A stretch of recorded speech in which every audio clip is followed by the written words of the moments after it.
Hello दोस्तों, I hope आप सब अच्छे होंगे। साथियों, हम लोग उत्तर प्रदेश आर 2023 के लिए प्रैक्टिस सेट सॉल्व कर रहे हैं और इस वीडियो में हम लोग समान अध्ययन पेपर फर्स्ट के 50 महत्वपूर्ण प्रश्नों को सॉल्व करेंगे जो आपके एग्जाम के पॉइंट ऑफ व्यू से बहुत ही महत्वपूर्ण है। तो यदि आप लोग चैनल पर नए हैं तो सब्सक्राइब कर लीजिए और बेल आइकन को प्रेस कर लीजिए, जिससे वीडियो के महत्वपूर्ण नोटिफिकेशन आप लोगों को मिलते रहें। और वीडियो अगर अच्छा लगे तो लाइक करना बिल्कुल भी ना भूलें। कोई कन्फ्यूजन हो, कोई फीडबैक हो, कमेंट बॉक्स में दे सकते हैं। और इसका PDF टेलीग्राम चैनल पे अपलोड कर दिया जाएगा, वहाँ से आप लोग डाउनलोड करके ज़्यादा से ज़्यादा प्रैक्टिस कर सकते हैं। टेलीग्राम चैनल आपके यूट्यूब चैनल के नाम से ही है, तो उससे जो है सर्च करने में ज़्यादा प्रॉब्लम नहीं होगी। तो चलिए इसी के साथ वीडियो की शुरुआत करते हैं, लेकिन वीडियो अगर अच्छा लगे तो लाइक करना बिल्कुल भी ना भूलें।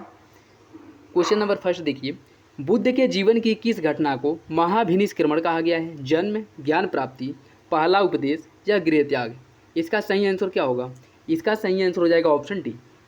महात्मा बुद्ध के गृह त्याग की घटना को महाभिनिष्क्रमण कहा गया है, तो ऑप्शन डी जो है वो सही हो जाएगा। दिल्ली सल्तनत का प्रथम सुल्तान जिसने नियमित रूप से सिक्के जारी किए और दिल्ली को राजधानी बनाया था, बलबन, अलाउद्दीन खिलजी, इल्तुतमिश या कुतुबुद्दीन ऐबक? इसका सही आंसर हो जाएगा ऑप्शन सी, इल्तुतमिश। इल्तुतमिश दिल्ली सल्तनत का पहला सुल्तान था जिसके द्वारा नियमित रूप से सिक्के जारी किए गए थे और दिल्ली को अपनी राजधानी बनाया गया था। ठीक है, तो याद रखिएगा, इंपॉर्टेंट है।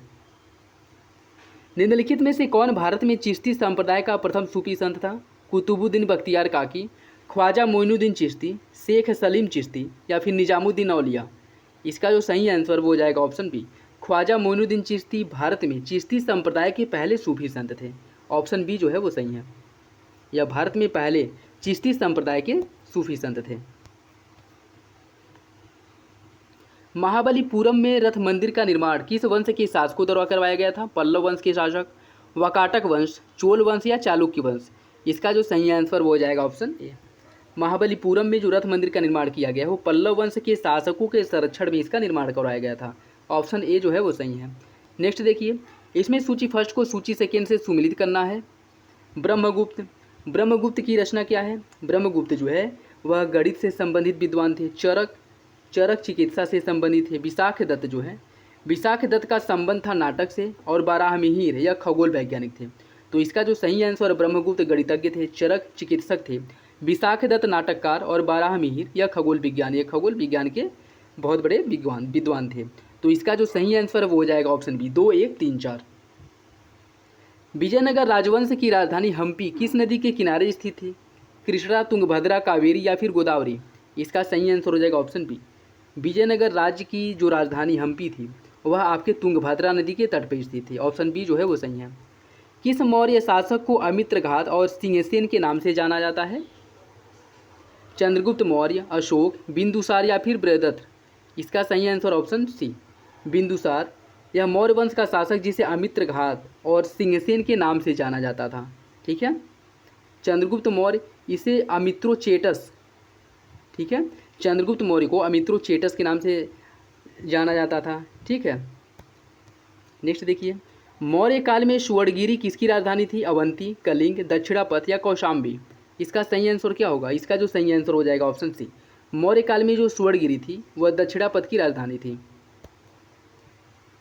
किस गवर्नर जनरल ने वार्नाक्यूलर प्रेस एक्ट को समाप्त किया था? लॉर्ड लिंटन ने, लॉर्ड रिपन ने, लॉर्ड कर्जन ने या लॉर्ड विलियम बैटिक ने? इसका सही आंसर हो जाएगा ऑप्शन बी, रिपन द्वारा वार्नाक्यूलर प्रेस एक्ट को समाप्त किया गया था, जो लिंटन के समय में आया था 1878 में। 1878 में वार्नाक्यूलर प्रेस एक्ट आया था जिसे रिपन द्वारा समाप्त किया गया था। ठीक है, निम्नलिखित में से किस समाज सुधारक को पश्चिम भारत के पुनर्जागरण का जनक कहा जाता है? दयानंद सरस्वती, MG रानाडे, RG भंडारकर या आत्माराम पांडुरंग? इसका सही आंसर क्या होगा? इसका जो सही आंसर है वो हो जाएगा option B, MG Ranade. Mahadev Govind Ranade को पश्चिमी भारत में पुनर्जागरण का जनक कहा जाता है। भारत में विदेशी पूंजी निवेश का प्रारंभ निम्नलिखित में से किस उद्योग से हुआ था? कोयला, जूट, जलयान या फिर रेलवे? इसका सही आंसर है ऑप्शन डी। भारत में विदेशी पूंजी का जो निवेश है वह रेलवे के निर्माण के साथ जो है प्रारंभ हुआ था। यह प्राइवेट मतलब निजी निवेश इसमें रेलवे के निर्माण में या रेलवे के विकास के लिए निजी निवेश किया जाता था, और जिस पर ब्रिटिश सरकार या फिर से ब्रिटिश कंपनी जो थी उसके द्वारा 5 से लेकर के 6% तक ब्याज की गारंटी दी जाती थी। ठीक है, रेलवे के निर्माण पे। और वह जो ब्याज दिया जाता था उन्हें वो कहाँ से आता था? वो भारतीयों से ही वसूल करके उन्हें दिया जाता था। ठीक। ठीक है, तो याद रखिएगा इसका सही आंसर हो जाएगा ऑप्शन डी रेलवे के। निम्न में खैरुल मंजिल नामक मस्जिद का निर्माण किसके द्वारा करवाया गया था? महामंगा द्वारा, हमीदा बानो बेगम द्वारा, जीजी अंगा द्वारा या सलीमा बानो द्वारा? इसका सही आंसर क्या होगा? इसका सही आंसर ऑप्शन ए महामंगा द्वारा खैरुल मंजिल का निर्माण करवाया गया था। इंपॉर्टेंट है, याद रखिएगा। सुरक्षा के लिए मराठों के राजस्व के दावों को किस नाम से जाना जाता है? चौथ, सरदेशमुखी, जमादानी या अबवाब? इसका सही आंसर क्या होगा? इसका जो सही आंसर है वो हो जाएगा ऑप्शन ए चौथ। चौथ जो है वो अन्य जो राज्य थे, जो सूबा प्रांत होता था, उनकी रक्षा के लिए मराठों द्वारा चौथ वसूला जाता था और बदले में उन्हें सुरक्षा की गारंटी दी जाती थी। सरदेशमुखी या मराठा सरदार जो सरदार होते थे वह सरदेशमुखी अन्य जो मराठा होते थे उनसे वसूलते थे। मराठों में सर्वोच्च पद पर होने के लिए, ठीक है, और उन्हीं को भी सुरक्षा प्रदान करने के लिए सरदेशमुखी अपने मराठा सरदार द्वारा मराठों से ही वसूला जाता था। और जो चौथ है वह अन्य राज्यों से वसूल किया जाने वाला कर था, ठीक है, जिसके बदले में मराठों द्वारा सुरक्षा की गारंटी दी जाती थी। तो याद रखिएगा चौथ जो है वह अन्य राज्यों से वसूला जाता था और सरदेशमुखी जो है या मराठा सरदार अन्य मराठों से सर्वोच्च होने के लिए जो है या सर्वोच्च होने के कारण जो है वसूलते थे। तो दोनों जो है मराठा सरदार से संबंधित है और मराठा साम्राज्य से ही संबंधित है, चौथ और सरदेशमुखी। निम्नलिखित में से कौन शुक्ल यजुर्वेद की संहिता है? काठक, मैत्रायणी, वाजसनेय या तैत्तिरीय? जिसका सही आंसर हो जाएगा ऑप्शन सी, वाजसनेय जो है यह शुक्ल यजुर्वेद की संहिता है। इंपॉर्टेंट है, याद रखिए, क्वेश्चन जो है कई बार पूछ चुका है। निम्नलिखित युद्धों को कालक्रम में व्यवस्थित कीजिए और दिए गए कूट में से सही उत्तर का चयन कीजिए। जजाऊ का युद्ध, धर्मट का युद्ध, बिलग्राम का युद्ध और सरनाल का युद्ध। इन सभी को आपको सूची के हिसाब से क्रम से रखना है। तो इसमें सबसे पहले जो हुआ था वो है आपका बिलग्राम का युद्ध हुआ था, ठीक है, फिर सरनाल, उसके बाद धर्मत हो जाएगा, फिर जजाऊ हो जाएगा, ठीक है। बिलग्राम का युद्ध जो आपके हुमायूं और शेरशाह सूरी के मध्य हुआ था, ठीक है। धर्मत का युद्ध जो आपके औरंगजेब और दारा सिकों के मध्य हुआ था। धर्मत और सरनाल का युद्ध, ठीक है। तो इसका जो सही आंसर हो जाएगा option C, 3, 4, 2, 1। Native marriage act किस वर्ष पारित किया गया था? 1874 में, 1876 में, 1872 या 1870? इसका सही आंसर क्या होगा? इसका जो सही आंसर साथियों वो हो जाएगा ऑप्शन सी, 1872 में नेटिव मैरिज एक्ट पारित किया गया था। तानसेन को अकबर से पूर्व किस राजा ने संरक्षण प्रदान किया था? गुजरात के शासक मुजफ्फर शाह, मालवा के शासक बाज बहादुर, मेवाड़ के शासक उदय सिंह या रीवा भाट के राजा रामचंद्र? इसका सही आंसर क्या होगा? इसका सही आंसर है ऑप्शन डी, रीवा भाट के राजा रामचंद्र द्वारा अकबर से पूर्व तानसेन को संरक्षण दिया गया था। ऑप्शन डी सही है। संगमकालीन तोलकाप्पियम ग्रंथ क्या है? संगमकालीन तोलकाप्पियम ग्रंथ क्या है? व्याकरण ग्रंथ है, एक धार्मिक ग्रंथ है, छंद ग्रंथ है या शास्त्र ग्रंथ है? इसका सही आंसर ऑप्शन है, यह एक व्याकरण ग्रंथ है और तोलकाप्पियम की रचना तोलकाप्पियर द्वारा की गई थी, ठीक है। तो ये भी याद रखिएगा, इंपॉर्टेंट है। मुस्लिम लीग एवं भारतीय राष्ट्रीय कांग्रेस के मध्य राजनीतिक गतिरोध को दूर करने के लिए सीआर फार्मूला किसके द्वारा प्रस्तुत किया गया था? मदन मोहन मालवीय द्वारा, चित्तरंजन दास द्वारा, राजगोपालाचारी द्वारा या फिर जवाहरलाल नेहरू द्वारा? इसका सही आंसर क्या होगा? इसका जो सही आंसर वो हो जाएगा ऑप्शन सी, राजगोपालाचारी, सी राजगोपालाचारी द्वारा सीआर फार्मूला पेश किया गया था। मुस्लिम लीग और भारतीय राष्ट्रीय कांग्रेस के मध्य जो राजनीतिक गतिरोध है उसको दूर करने के लिए यह फार्मूला आया था, ठीक है। तो इंपॉर्टेंट है, याद रखिएगा। अच्छा, आप लोग ये बताइए कि यह फार्मूला कब पेश किया गया था? आपको हिंट दे रहे हैं, 1940 से लेकर के 45 के बीच में यह आया था, ठीक है। बताइए कब यह जो है पेश किया गया था। संगमकालीन पांड्य राजवंश का राजचिन्ह क्या था? बाघ, हाथी, मछली या फिर सर्प? इसका जो सही आंसर साथियों वो हो जाएगा ऑप्शन सी, मछली। उस मछली एक प्रकार की कार्प मछली थी, ठीक है, जो उनका जो है राज्य वंश का या राजकीय चिन्ह था कार्प, और कार्प क्या थी? मछली की एक प्रजाति थी, ठीक है। याद रखिएगा, ऑप्शन सी सही है। हमारे संविधान के किस अनुच्छेद में पर्यावरण का संरक्षण तथा संवर्धन का उपबंध किया गया है? पर्यावरण संवर्धन एवं संरक्षण का उपबंध किस अनुच्छेद में किया गया है? अनुच्छेद 48, अनुच्छेद 48 का, अनुच्छेद 47 या अनुच्छेद 47 का? इसका सही आंसर क्या होगा? इसका जो सही आंसर साथियों वो हो जाएगा ऑप्शन बी, अनुच्छेद 48 क में पर्यावरण के संरक्षण की बात की गई है और इसे 42वें संविधान संशोधन 1976 द्वारा जोड़ा गया था, ठीक है। 42वां संविधान संशोधन 1976 द्वारा अनुच्छेद 48 क को जोड़ा गया था, जिसमें पर्यावरण के संरक्षण की बात की गई है। अनुच्छेद 48 जो है, अनुच्छेद 48 में कृषि पशुपालन को बढ़ावा देने की बात की गई है। इसके साथ साथ दुधारू पशुओं के वध पर रोक लगाने की बात की गई है अनुच्छेद 48 में। अनुच्छेद 47 यह मादक पदार्थों, पोषक जो लोक स्वास्थ्य है उसमें सुधार करने की बात की गई है, और मादक पदार्थों पर सरकार द्वारा, राज्य द्वारा प्रतिबंध लगाने की बात की गई है अनुच्छेद 47 में। अनुच्छेद 47 का यह कोई अनुच्छेद नीति नहीं दे सकता तो में शामिल ऐसा कोई अनुच्छेद नहीं है, ठीक है। तो अनुच्छेद 48, 48 का और 47, जिसमें 48 में आपके कृषि पशुपालन को बढ़ावा देने और जो दुधारू पशु हैं उनके वध पर रोक लगाने की बात की गई है। अनुच्छेद 48 का यह पर्यावरण के संरक्षण की बात करता है। अनुच्छेद 47 जिसमें पोषाहार और उसके साथ साथ जो है कृषि पशुपालन को बढ़ावा देने और फिर जो मादक पदार्थ हैं उस पर रोक लगाने की बात की गई है अनुच्छेद 47 में, ठीक है। और अनुच्छेद 48 इसे 42वें संविधान संशोधन द्वारा जोड़ा गया था, ये भी याद रखिएगा। भारतीय संविधान में सार्वजनिक वयस्क मताधिकार की व्यवस्था का उल्लेख किस अनुच्छेद में किया गया है? अनुच्छेद 324, अनुच्छेद 325, अनुच्छेद 326 या अनुच्छेद 327? इसका सही आंसर क्या होगा? इसका सही आंसर है ऑप्शन सी। अनुच्छेद 326 में वयस्क मताधिकार के आधार पर मत देने की बात जो है वो की गई है, अधिकार दिया गया है। तो ऑप्शन सी जो है वो सही है। निम्नलिखित में से किसे आधुनिक मनु कहा जाता है? राजेंद्र प्रसाद को, वीएन राव को, महात्मा गांधी को या डॉक्टर भीमराव अम्बेडकर को? इसका सही आंसर क्या होगा? इसका सही आंसर हो जाएगा option D, doctor Bhimrao Ambedkar को आधुनिक भारत या आधुनिक भारत का मनु कहा जाता है। तो ऑप्शन डी जो है वो सही हो जाएगा।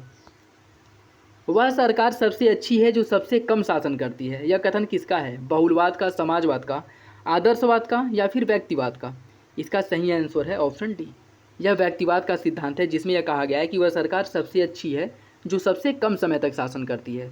मतलब इसका कहने का तात्पर्य यह है कि हर 5 वर्ष में सरकार बदल जानी चाहिए, कोई एक सरकार लंबे समय तक शासन नहीं करनी चाहिए, नहीं तो वो क्या है कि निरंकुश हो जाती है, ठीक है। यह सिद्धांत जो है व्यक्तिवादी सिद्धांत है। तो ऑप्शन डी सही हो जाएगा। सभी राज्य के अंतर्गत राज्य से बाहर कोई नहीं, राज्य के विरुद्ध कोई नहीं, यह कथन किसका है? लेनिन का, हीगेल का, स्टालिन का या फिर मुसोलिनी का? इसका जो सही आंसर साथियों वो हो जाएगा ऑप्शन डी, मुसोलिनी का। ऑप्शन डी सही है। नेक्स्ट देखिए, निम्नलिखित में से कौन सर्वोच्च न्यायालय के तदर्थ एडहॉक न्यायाधीश की नियुक्ति करता है? राष्ट्रपति, प्रधानमंत्री, गृह मंत्री या फिर राष्ट्रपति की सहमति से भारत का मुख्य न्यायाधीश? इसका सही आंसर क्या होगा? इसका जो सही आंसर साथियों वो हो जाएगा ऑप्शन डी, राष्ट्रपति की सहमति से भारत का मुख्य न्यायाधीश द्वारा तदर्थ न्यायाधीश या एडहॉक न्यायाधीश की नियुक्ति की जाती है। तो ऑप्शन डी जो है वो सही है। भारतीय संसद के उच्च सदन की अध्यक्षता किसके द्वारा की जाती है? भारत के राष्ट्रपति द्वारा, भारत के उपराष्ट्रपति द्वारा, सर्वोच्च न्यायालय के मुख्य न्यायाधीश द्वारा या लोकसभा के स्पीकर द्वारा?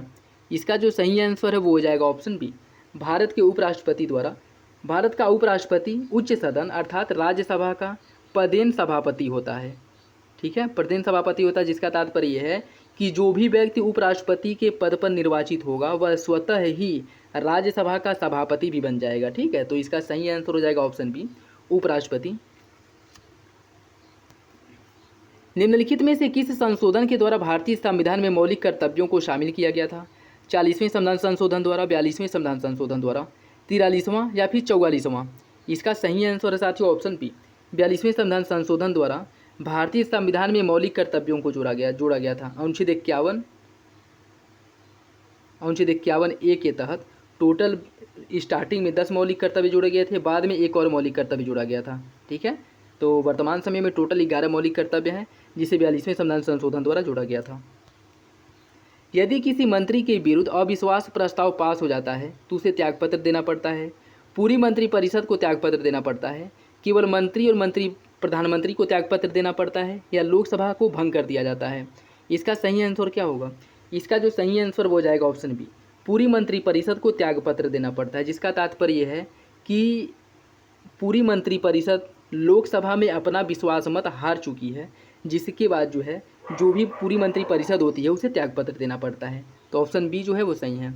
नेक्स्ट देखिए, निम्नलिखित महाद्वीपों में से किसमें देशों की संख्या अधिकतम है? अफ्रीका, यूरोप, एशिया या फिर दक्षिण अमेरिका? इसका सही आंसर क्या होगा? इसका जो सही आंसर हो जाएगा ऑप्शन ए, अफ्रीका महाद्वीप में देशों की संख्या सबसे अधिक है।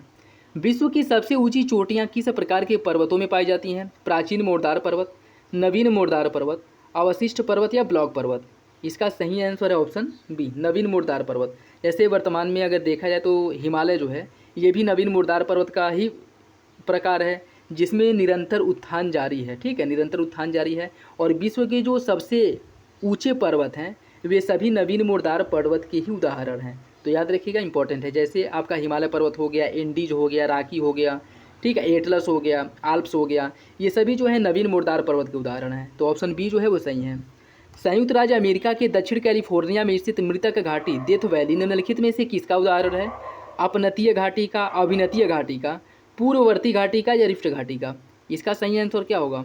इसका सही आंसर साथियों ऑप्शन डी, यह एक रिफ्ट घाटी का उदाहरण है।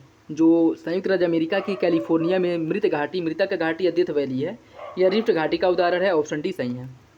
हॉर्न ऑफ अफ्रीका के अंग कौन है? हॉर्न ऑफ अफ्रीका में कौन कौन से देश शामिल हैं, आपको ये बताना है। जैसे ये है, इधर से आप जब जाएंगे हॉर्न ऑफ अफ्रीका तो इधर से ऐसे बना है, यहाँ पे 4-5 देश हैं, उन्हीं को संयुक्त रूप से हॉर्न ऑफ अफ्रीका कहा जाता है। जिसमें कौन कौन से देश हैं आपको ये बताना है। अल्जीरिया, मोरक्को, पश्चिम सहारा, लीबिया, सूडान, मिस्र, Somalia, Ethiopia, Djibouti, Zimbabwe, Botswana, Angola. इसका सही आंसर क्या होगा? इसका सही आंसर है ऑप्शन सी, सोमालिया, इथोपिया और जिबूती। इन्हें संयुक्त रूप से हॉर्न ऑफ अफ्रीकी देश कहा जाता है। ठीक है, जो आपके लाल सागर के तट पे स्थित है। ठीक है, लाल सागर जो है उसी के तट पर स्थित है, और इन्हें यही जो है हॉर्न ऑफ अफ्रीका के अंतर्गत शामिल है, सोमालिया, इथोपिया और जिबूती।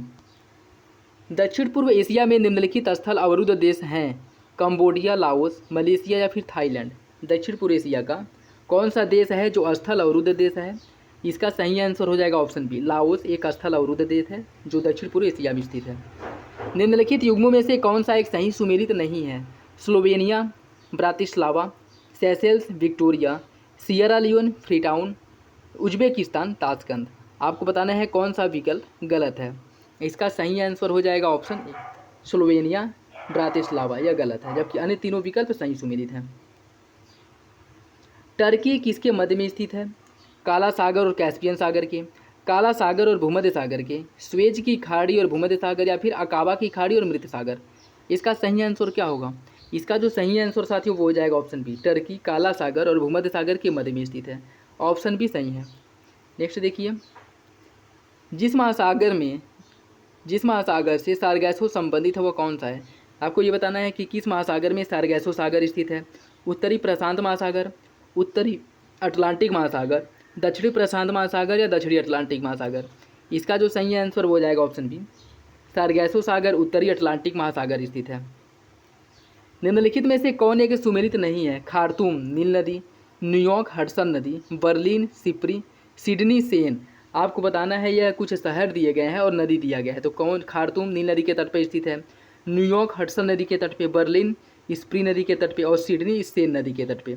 आपको बताना है कौन सा विकल्प गलत है। इसका जो सही आंसर हो जाएगा ऑप्शन डी, सिडनी या सेन नदी के तट पे नहीं है, अन्य तीनों विकल्प सही सुमेलित हैं।